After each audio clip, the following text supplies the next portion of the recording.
Good evening and welcome to the Living with Purpose and Presence podcast. My name is Madeline and I'm your host this evening.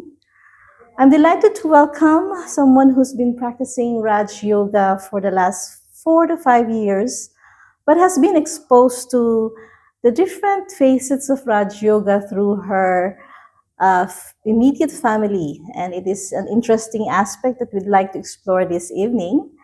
I'd like to welcome, and it's my pleasure to have you, Miss Seena Syamasundaran. Welcome, Thank you so Seena. much. So I'm delighted to have you today, and I'd like to know your experiences with Raj Yoga. As you know, Raj Yoga is a course that has a very important role in this is the understanding of the self, the knowledge of the self, and the practice and lifestyle of living with that knowledge, how to understand it and how to live it. For example, understanding the soul, the self, and making it be part of your everyday life and realizing it, practicing it. And this is a very rigorous, somehow, commitment to really understand the self and practice it. So, in that sense, I'd like to hear your thoughts. When did you first hear about Raj Yoga? I actually heard about Raj Yoga in my teens. So I was about to finish college, and my mother had started going to a place to learn about meditation. Did you learn it here, or Yes, you heard it here? Yes, I was born and brought up in Dubai. Okay. And so while I was in college, my mother had gone with her friends. Mm-hmm. And then she came to know about it and she liked it. And then she took me and my younger sister to come and get introduced to what Raj Yoga meditation is all about. So you say you were in your teens, and what was your first impression about it? Well, to be honest, I thought I was too young. So I thought this is just something good about positivity, and I just wanted to experience what it's all about. And I could accept most of the things that were being told. Because you know how it is when we are young and youthful and you feel that you can achieve everything in your life, and positivity is very important at that particular time. How old were you then when that I think probably 17, 18. Mm-hmm. So you were very much exposed in the lots of opportunities, lots of fun, lots of things. So in the middle of that, you were introduced to it along with your parents or mom? Only mother. Your mother. Yes, yes. So when you first heard about it, what came to your mind when you heard something Raj Yoga? I mean, is it different from the different types of yoga? Were you curious at all then? I don't remember her mentioning the word Raj Yoga. It was just meditation. So I just wanted to know, okay. And you know what we think about meditation is the normal asanas that we do. Yeah, like so you're in a particular posture. Sitting posture and sitting, yes. That's what I initially thought about it. Okay. But then when I came to class, and I was surprised that you have to meditate with your eyes open because you have to be aware about what's happening in your surroundings. So that was something new. And I liked to understand that about it. So that's what about your mom? So you said that your mom started practicing it? Oh, yes. Actually, my mom before that was a person who used to get angry a lot and for the right things. But we used to find it very difficult, to accept. And there was a sudden transformation. She became very peaceful, very quiet, and she was accepting and telling us things in a much more calmer way. And that was made me very curious to figure out that where was she going? What was it that was making these changes in her? Because when you're in that age, we tried speaking to our parents, and there used to be some conflicts at home once in a while. But those started changing, the way she was responding to those situations or the way she was responding to us. And so I was curious to know more, to learn more about what is it that is making the change. So that's how I started my journey. So did she, because you were saying that there was a change in her, so you were observing those changes, but did you try see that as coming from her learning the Raj Yoga? I think so, because I believe that she was associating with a lot of positive minded people and finding new ways to deal with the situations that was there. Because we were a very, close knit family. So we didn't really socialize much with people or have many friends other than our immediate family. Okay. So most of the times when you discuss issues or problems with my relatives, etc., they don't want to, participate or try and help us or counsel us and to do what is the right thing to do. Yeah, As a child, it's very important, I feel, that we should have role models or mentors to look up to. So for example, if I went on holiday to India and I would tell someone, or my aunts or uncles, that my parents fight, I don't know how to deal with it, they wouldn't really be able to give us an answer or a solution for it. Okay. So that was the kind of we were trying to find our own solutions to solve the issues that we were facing. But I didn't need to do that anymore. Once my mom started going for meditation, it just started changing by herself. She was more calm, she was more peaceful, she was the food that she was making for us changed. We turned to vegetarian food.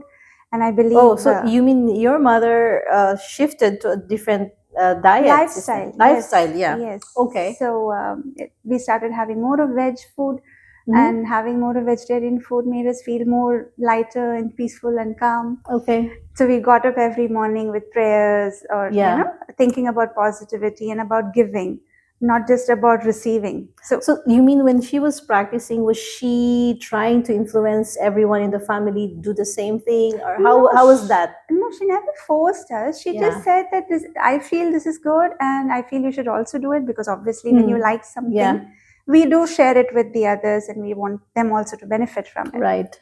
So she shared whatever we were not able to understand her initially, some of the things that she said.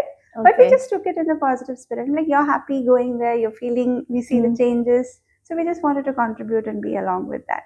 Yeah, so she was essentially doing what she wants, even in that change in this lifetime, because oftentimes, when somebody in the family is not doing the same thing as everyone else is doing, then it becomes a little bit challenging in that sense. Very true. So was it, did you have some concerns about that yourself, that, oh, my mom is going here, and if I want to watch a movie, or I want to go to the mall and I cannot drag my mom? Was this some kind of a she concern? Never stopped us. That was the most beautiful thing about it. She never told us not to do anything that we wanted to do.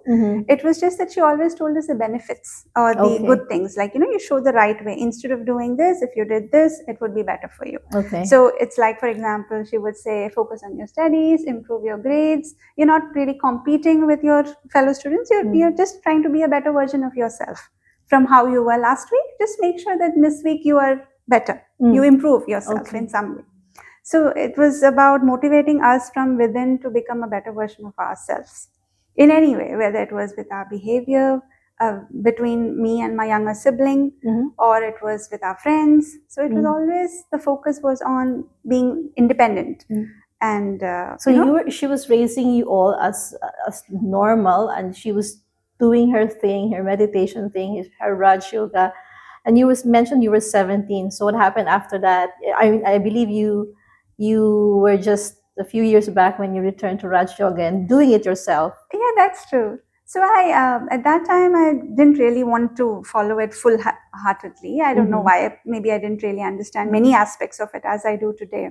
So it was so you've been doing this, sorry, just to interrupt you. You're doing this now fully practicing Raj Yoga about 3 or 4 years now. 4 years now. Wow. And it's been how many years since then, since your mom started and you got introduced? I think it's about 24, 25 years now. Wow, that's a long years.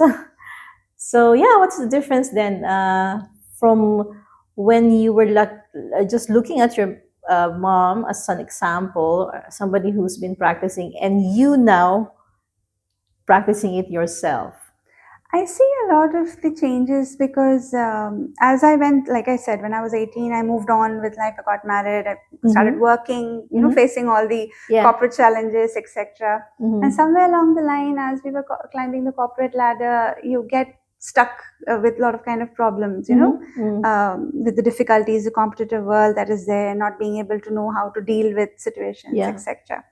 So when I had challenges in my personal life, that's when I remembered that a mom had had started practicing Raj Yoga at a time when she was probably facing some difficulties too. Mm. And it had helped her. So I was curious, and I thought, let me try to reconnect and find out what is the thing that she was able to understand from that. Okay. And once I started listening to a couple of commentaries online and started coming for the classes, I began to feel very relaxed and calm. The most important thing I feel from yoga that I have received is probably acceptance. Okay.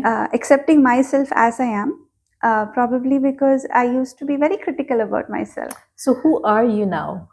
Knowing yourself as So now I'm from the understanding, from the background of that realization of who you are, who you were. What was that then? How do you associate yourself then, growing up in that environment? You say your mom is there to take care of you and, show you the way in her own terms, in her way of knowing it. But at the same time, you explored your life, growing up and becoming an adult in your own terms. Like you got married, you find your own work, what you like.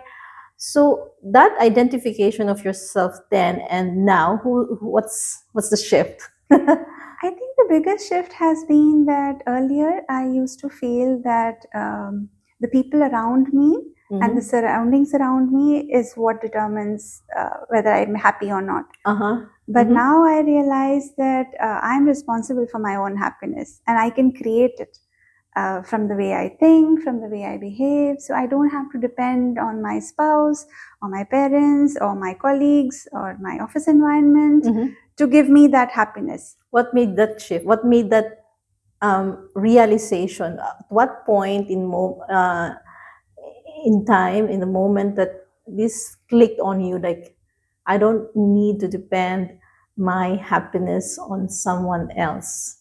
That's very important. It is. I believe it's because when I used to feel that an external person is responsible for my happiness. So, for example, if I had expectations from someone and that expectations were not being met by them, so I used to feel sad and depressed and gloomy. And then I used to keep rewinding those painful moments or hurtful things in my mind again and again. So technically an event would happen, it would be over, but I would replay it in my mind over and over again and relive those moments, you know. But once I realized that I don't need to go back to the past, I can create, I can let it be, just leave it behind, focus on the present, focus on making my future beautiful. And that starts with how I feel and how I am today. So once I started focusing on that, that's when I realized that I don't have to depend on another person. Because if I am happy, then I can give that happiness to another person. So what inner happiness do you find inside? What's the inner happiness there inside Seena? Well, right now, I guess I'm very, everything is possible. It's like the sun, you know, when you get up in the morning, the sun rises and it shines every day, irrespective of what the climate is or what anything around is. It doesn't wait for someone or for something. So the similar way, every day there are challenges. We have to face it. It's about how we face it, whether with a positive mindset or like for example, right now I'm looking out for a change in job. So it's challenging, the process of looking out for a job, finding a new employment. I mean, many of us, or many we know that are in this similar situation. So where or what kind of thought do you anchor or what kind of thinking or wisdom from Raj Yoga, or how do I say this? But what do you use? Where do you anchor your thoughts whenever you are facing like an unknown? Because of course, the idea of looking for a new job, you're facing uncertainty. You don't know whether you'll find one or which one or what it is. So when you are in that space, in that moment, where do you anchor your thoughts to make sure that you are positive in that? Well, when I feel the minute that something, a fear, a doubt, something is coming, which is a negative, like for example, I've applied for a job and I haven't received a confirmation or a call or I've received a rejection straight away. So immediately I connect with a higher being, a higher source, that's, whom we can say God, or a supreme power, whatever we would like to call. So I know there is something, some divine power with whom I would like to connect, and who tells me that everything is as it is supposed to be. So if I am in this moment today, it was meant to be this way, and maybe if I didn't get a job, there is something better out there for me. So knowing that all the things that's happening is happening for a reason, and knowing that the right things will come to me at the right moment. So I just have to keep trying. So that feeling comes when I'm connected with the divine. I like this point because I hear a lot of those who have experienced Raj Yoga. Is this one of the things that very common that they say is that connection with the divine? That is your experience of this special connection, how different it is from any kind of connection that you probably experience with, a connection, as they say, yoga is a connection or a union. In that sense, how different is this connection from any other connection that we have, relationships that we have? I believe In your personal feeling and experience, that's true. So actually, if I were to explain with an example, Yeah. when I was leaving my previous job, so I had the 30 days notice period, and I was supposed to finish certain things before that time. So I didn't have the support of my colleagues, etc., to finish the task that I had. It was a lot. So I remember connecting with the divine and saying that I would feel happy if I'm able to fulfill all these responsibilities by myself, but I'm feeling overwhelmed that I may not be able to do it on my own alone. Yeah. So when I connected that, I give it up to you. So when it's like when I'm holding that responsibility on myself that I have to do this, I used to feel very heavy. But when I gave it up, that okay, I'm your child. I'm the child of the divine, and I leave it up to you. So now you tell me what is the right way and give me the strength, give me the courage to go on. It just happened. I would use the word magically, but I don't know how. You finished the job. I did. I did everything. I was able to tick off all the points that I wanted to finish before I left. And I don't really think that would have been possible, even if I had help from others physically, Yeah. It was very interesting when I just realized that I'm just a messenger or an instrument, that I had to just play a part, and it was being directed by somebody else. Yeah.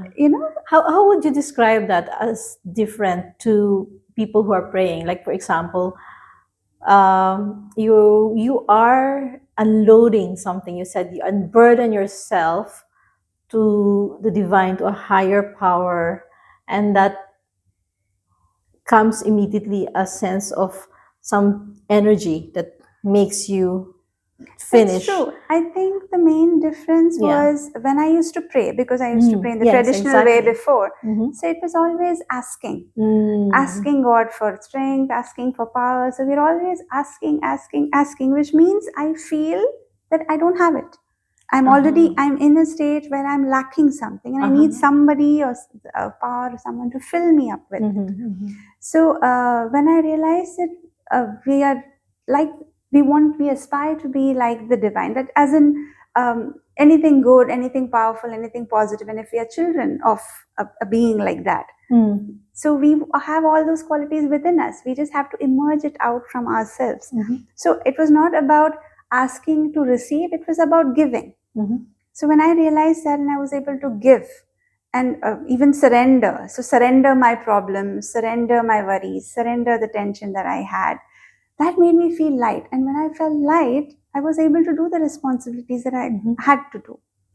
So now you're a mother yourself? Yes, I am. Yeah, and so you see the difference. You have been raised by your mom, having learned Raj Yoga, and somehow the way she conducts herself as a mother has influenced your life. Definitely, and your path. But at the same time, she has let you make your choices. True. Now that you are a mother, how do you feel your experiences now in the past 4 years are influencing your mothering skills or your mothering feelings to your child and to your family. Definitely, it definitely is, because it's a very strange thing for a mother to say, I believe, but I'm not actually worried about my child. So my son has just joined college now. Yeah? Wow. So he's just joined college, and he shares the difficulties that he faces once in a while, when you just start college. But I'm always very calm and very positive, and I just listen to him like a friend. I accept whatever he says. I don't judge him for what it is. I tell him what are the right things that I feel from my perspective, and then I leave it up to him to take the decision. So when I've noticed that he is growing up to be a very mature young man, because he feels empowered. In the days when I was growing up, when I was younger, sometimes we were just told, we were not given that many options. You can just do this, this, this. But I've left the door open to him. You can study whatever you want. I mean, these are the available resources to you. So pick what you like, find something that you have a passion for. Wow. So he is not yet 18, but he selected his own college. He selected his own study path that he wants. Yeah. He's, enrolling himself. So what would you say is the most important thing that your mother has imparted on you, for you? And then what do you think would be the most important thing that you have learned in Raj Yoga that you would like your son to impart? I think it would have to be unconditional love, because that only a mother can do that. We vent out all our feelings, frustrations, everything at our mom, and she's always comes back. Do you think all mothers are having this unconditional love, or is there a unique way of expressing that unconditional that differentiates other types of unconditional love? No, I believe every mother ideally would. But the way they express it would be different. For example, some people, or like my mother before Raj Yoga, was a person who would always worry. Yeah. So that has changed. She doesn't worry for us anymore in that sense. Okay. So the way you express your feelings and your emotions is also plays a big part in understanding whether it is unconditional love or it's conditional love. Like, I did this for you, so you have to do this back for me. I see. That's basically what is conditional love. Yeah. So I don't tell anything to my son. So he's like, Mom, I'm always there for you. So it's okay. You don't have a job right now. I'll look after you. He's like, So just hearing that feels really sweet. The same thing. So that's what I believe. It's about giving. It's not about receiving. And that's what all conditions are about. As long as we are able to understand, even in our professional life, in our personal life, that we always have to give. And when you give, you automatically tend to receive back. I've just noticed that it comes back to you in some way or the other. What's your most favorite practice in Raj Yoga? It would definitely be getting up in the morning and connecting with the divine. Okay. So to start my day in a positive manner by letting go of everything and empowering myself with positive feelings, that for the world, for myself, for the improvement of my health, for me to be able to find the right things in life. So I don't ask specifically that I want a job. It's like, let me find something that will make me happy, make me feel that I can contribute to the world in a better way, use my skills. So the way I pray has changed, if I can say. Yeah. What do you think is fulfillment to you now that you said that you're a mother, but you are worry-free about your son? So what is fulfillment for you? I guess for me it would be when I know that he's able to understand who he really is and what he would really like to do. But outside of him, outside of your family, outside of your responsibility or your role as a mother, what is fulfillment for you? For me, it would definitely be being able to help other people in some way or the other. So for example, any skill or knowledge that I have, if I can motivate somebody else to come out from any kind of difficulties that they are facing and to live up to, to become a better version of themselves, to find that there's still hope, that would make me feel fulfilled. Because I was able to touch someone's life in some way, whether it is through my professional training or just associating with me over dinner. Okay, that's very beautiful. Last question. I think we have a few minutes. You mentioned that you have been born and brought up in Dubai, so you have seen Dubai for the last decades, 2 3 decades, if I may say. In your observation, from your experiences from your young age to your adult age, what do you think is the most important thing that the people of Dubai should imbibe as a collective, as a group of a society, as a community? What do you think is the most beautiful aspect, and what do you think is something that have a room for improvement, or something that the people of Dubai can aspire to, spiritually speaking? Well, I believe what I've loved about Dubai since I grew up here is that it accepts and welcomes people from all walks of life, from all Mhm. cultures. Mhm. And there's a very beautiful blend of all different nationalities and cultures living here together. Mm. And with the modern era of digitalization and artificial intelligence and all Mhm. of this coming into the picture, Yeah. it's very difficult to understand where you should focus. So, for the people of Dubai, I believe that the main advice that I would say is remain still connected with human beings rather than just the digital world. Because that's where I notice most of the people, be it in the metro, everyone is on their Absolutely. gadget. You know, the happiness and the joy that you get by connecting with an individual, a human, Mm. one on one, Right. it's slowly, I believe, fading away. Uh-huh. And that we need to reconnect with. That's Uh, beautiful. in whatever way we can. I think that's definitely something we should work towards. Thank you, Sina, for a lovely conversation. It's been really a pleasure to have this very light, very enlightening journey that you have as an individual. So, thank you once again, and I hope you continue listening to the Living with Purpose and Presence podcast. So, we are here about living with purpose and living within the present. Have a good evening.